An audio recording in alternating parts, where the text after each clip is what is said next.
Hey friends, it's Mr. Jim and welcome back to Kid Short Stories. If this is your first time, welcome to the family. We are the podcast that turns your ideas into an amazing adventure every single day. You know, we couldn't even exist without imaginations from kids just like you. So if you have an idea for a story, I'd love to see it. Check down in the show notes below for how you can submit your own story idea, and maybe we'll turn it into an awesome adventure. And parents, if you're new to kids podcasting, I want to challenge you to listen to podcasting for 5 days in a row with your kids. It's going to increase their imagination, decrease screen time, and we're going to have a lot of fun along the way.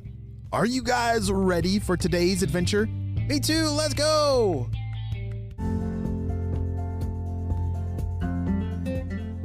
Flower the unicorn lived alone in her forest. It really was Flower's forest because she had made the whole thing using her sparkly unicorn horn. And a bit of magic, of course. The forest had all the usual things, trees, bushes, and plants of all colors. But there were no squirrels or birds in the trees, or deer grazing in the fields. They couldn't hunt for nuts or eat grass in this forest because everything, and I mean everything, was made of cotton candy. One morning, Flower the unicorn was prancing through her cotton candy fields, admiring her creations. Something is missing. How about a cherry blossom tree right here? Flower pointed her horn and cotton candy spun out, forming the shape of the trunk, branches, leaves, and flowers. Perfect, she said with glee. Flower continued along, adding to her cotton candy forest, until she saw something very wrong. She gazed at her cotton candy pine trees, and they were much shorter than normal. Oh no! What happened to my trees? Flower cried. She inspected their broken limbs and saw sharp cuts made to them. Had someone found her secret cotton candy forest? Flower quickly aimed her horn and spun new pointy candy tops for her pine trees. Now that she had fixed her trees, she was happy again and started to gallop away. She admired her candy berry bushes on her left and the chopped up flower patch on her right. Who's destroying my forest? Shrieked Flower. Just then she heard a loud squawking overhead. She looked around and spotted something flap through the air and behind some trees.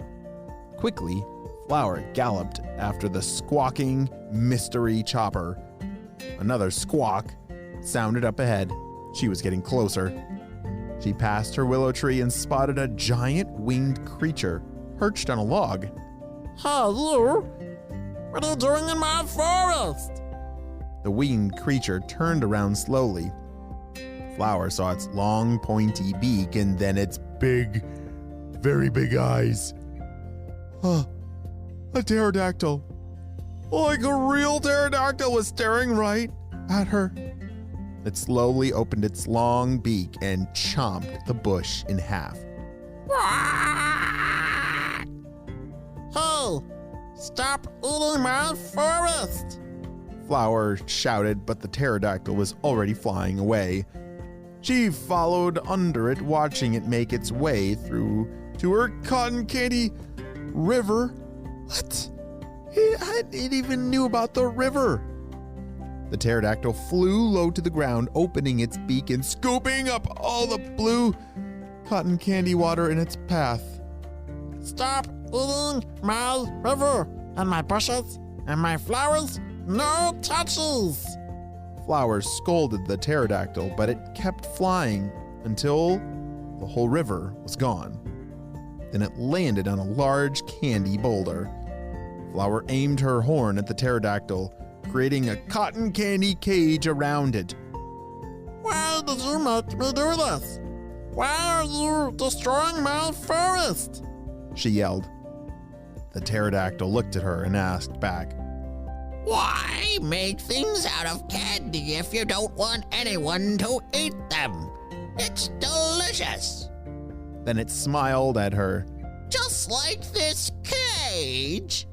And with one huge chomp of its long beak, the pterodactyl ate the cotton candy cage and it, oh dear, flew away. Flower chased it around again, frantically pointing her horn at everything the pterodactyl ate, trying to fix her beautiful home. But this very, very hungry dino would not stop. This isn't working. I need to come up with a new plan. She couldn't keep chasing around this hungry dino forever, cleaning up everything it ate. Hey, pterodactyl, wait a second. The pterodactyl perched on a tall tree and munched the cotton candy branches as it said, Yes? What if I make you your own cotton candy forest? Then, will you please stop eating mine? The pterodactyl took another bite and thought about it. But I like your forest. Do you really enjoy being here all alone? Flower was so worried about keeping her forest perfect that she hadn't really thought about it before. Sure, she had wished there were some birds or chipmunks chirping around, but she knew they would just eat her cotton candy plants. It would be nice to have someone to talk to, though. And have a friend? Wait a second. Did this dinosaur want to be her friend? What exactly are you saying? You want to live here? But you're just gonna eat everything until there's no forest left. But the pterodactyl shook its head. If you let me live here, I promise I will only eat what you make for me. Flower was quiet, thinking about the request. The pterodactyl added, Please, I don't have very many friends. It would be nice to have a friend, right? Oh, that does sound nice. Okay, but this is your last tree you can eat. The flying dinosaur promised and moved in right away. Flower rebuilt her forest and added a special cotton candy nest for the pterodactyl right next to her house. They were now neighbors. She rebuilt the nest every day for her friend after he snacked on it. The pterodactyl even convinced Flower to invite in other animals to visit. Flower's forest was always changing as she rebuilt it, but now she was always surrounded by happiness and friends. And lots of cotton candy. The end.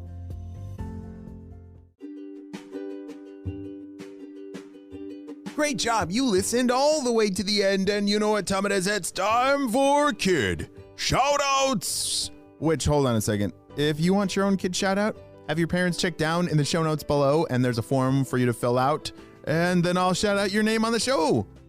I want to say hey to Elijah from Oregon, Augie and Remy from Pennsylvania, Alex, Summer, and JJ from Arizona, Megan from Illinois, and Rowan and Evan from Colorado Springs. I'm so glad that you're all on the Kid Short Stories family. We could not have this much fun with, you know what, imagination. Without you, my friends, well, you have a super duper day, and I'll see you on our next adventure. Bye.